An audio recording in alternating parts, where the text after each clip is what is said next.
Hey there everybody, welcome back into the kitchen in this, well, it's a particularly bright moment in the day today. It's been gray outside all day. Sure enough, open up the camera, nothing but glare. Anyway, welcome back into the kitchen here. Today, I'm taking some of those crab apples that I harvested off the fairy garden tree out front, and I am attempting to make an apple jelly. So to do that, apparently first I have to make an apple juice. Let's get started. The recipe calls for 16 medium apples or 56 crab apples. So that's what I have here is 56 crab apples, give or take one or two. And then apparently I need 5 cups of water. Most of that made it in there, some of it's on my chair apparently. Now that I've got my water in the pot, I need to cut these into little chunks and remove all the stems and such. And then set this to simmering for at least 10 minutes. Well, 20 minutes and a small mountain of apple cores later, I am ready to go. Gonna fire up the stove. I need to simmer this covered for 10 minutes to extract the juice, I guess. Now that that's been simmering for about 10 minutes, I need to mash it all up to get the last of those juices out, and then let it simmer for another 5 apparently. As I'm doing this, I can't help but wonder how much easier my life would have been if I had just gotten that thing from up there that I used to make the grape jelly. But I'm committed now, so mashing away. And I believe that's about as mashed as I'm going to be able to get that, so cover it back up, it says, for another 5 minutes of simmering. Hello! Alright, so apparently the next step is to let this drip and drain. So I've got myself a little steel sieve set up here. Hopefully the smaller pot will be enough. Let's start separating the juice from the mess. So I'm just going to ladle this over. Probably going to make a huge mess, but hopefully not. Let it drip and drain. So I guess the next step of this is I need to try and pull 5 cups out of the juice that dripped out of the bottom of this mess of apple pulp. Alrighty, I wonder if there's 5 cups in there. Well, the entirety of the drippings came to just over 4 cups, so I guess I'm going to get creative, maybe add some water. I don't know. I don't even have any apple juice in the fridge to throw in this. Alright, so I'll just add another cup of water and we'll carry on. Next I need 3 tablespoons of lemon juice in all that. 7.5 cups of sugar. That is a lot of sugar. That's like, I don't even want to get into it for what that's like, but that is a lot of sugar. It's more sugar than it is liquid. Alright, in it goes. Oh, that's insane. There's got to be a way to do this with less sugar. It's not like that juice is, you know, not tasty, so I don't know. I don't know!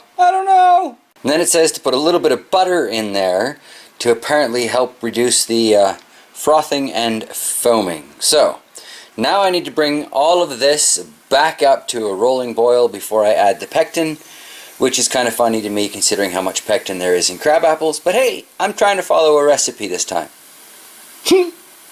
I don't feel very good about it, but I'm trying to follow a recipe, so here we go. Well, after what felt like it took forever, we finally got this up to a nice rolling boil, and I need to add the entire pouch of liquid pectin, because, you know, they can't let us know that crab apples have its own pectin. Anyway, I'll need both hands to squeeze that out. But once that's all in there, I need to leave it at a rolling boil, stirring constantly for a full minute. Alright, a minute later, I'm to remove it from the heat, which I have done, and skim off the foam. It does look like the butter helped reduce the foam a fair bit. Not entirely, a little bit of skimming to do there. But while I take care of that, we can get the canner up to temp. Cool.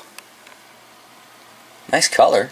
So we're just going to ladle into these jars, filling it to half to a quarter of an inch from the top, probably half an inch from the top. But I'm going to put down the camera so I can pay attention to what I'm doing there. Cool. Well, that recipe says it makes 8 1-cup jars, which of course I don't have any of. But this one ended up making 4 2-cup jars and 4 half-cup jars. So I guess I've got 10 cups of apple jelly. The color on that is fabulous. I can't wait to see how this looks when it comes out of the canner. which isn't quite up to temperature yet, so there's no screaming in the background.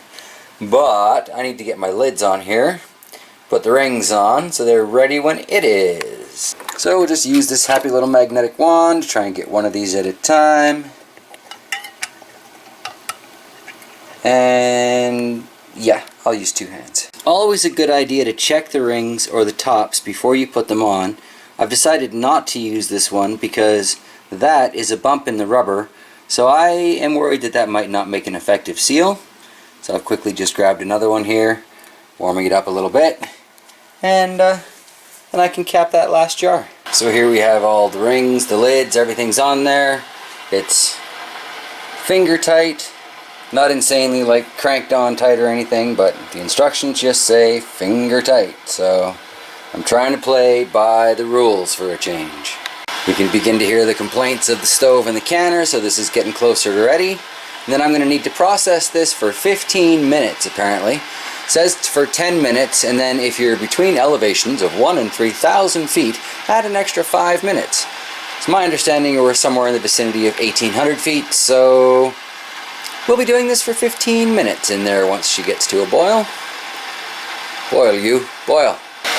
Listen to that thing scream. Alright. 15 minutes. And we'll check back on those. Okay, so these ended up in there a little bit longer than 15 minutes. I got sucked into my movie. It happens. Y'all know it does. I'm going to pull these guys out, set them up on the towel. Those are beautiful. I love that color. Alright. I'm going to need to wait until morning. Let these cool off. Oh, they're popping already. That's a good sign. That's a good sign. Anyway, we'll get back and check one of these little ones in the morning and see how it is. Alright, so it's the next morning. Let's take a look at that jelly, see how it's set, and see how it tastes. Bit of a Sesame Street moment here. One of these things is not like the other. We will test this one. Pop this open. Try to pop this open with one hand. Oh.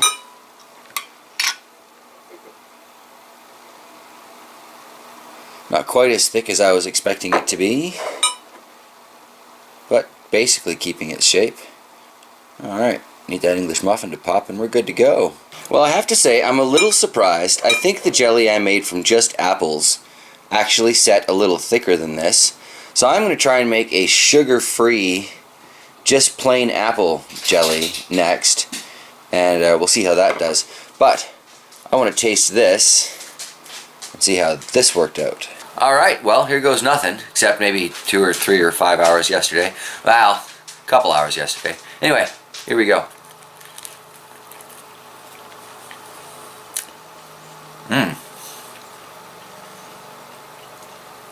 That is pretty good. It's strange to have a jelly with no spice in it from my kitchen, but that is all good, all the same. Alright, everybody. Chew, chew, chew. Thank you for sticking around to this point. It's always nice when people spend the night, wake up, have some breakfast in the kitchen. No, but seriously, thank you guys for sticking around to this point. This apple jelly worked out really well. I'm very pleased with the color. Like I say, I do think I'm going to try a sugar-free, just plain apples jelly and see how that works out for me. So if you're interested, that'll probably be up here sooner or later. Until then, thanks for stopping by, everybody. I've got breakfast to finish, and then we're off to some sort of tractor festival today. So, cool. I gotta go. Bye.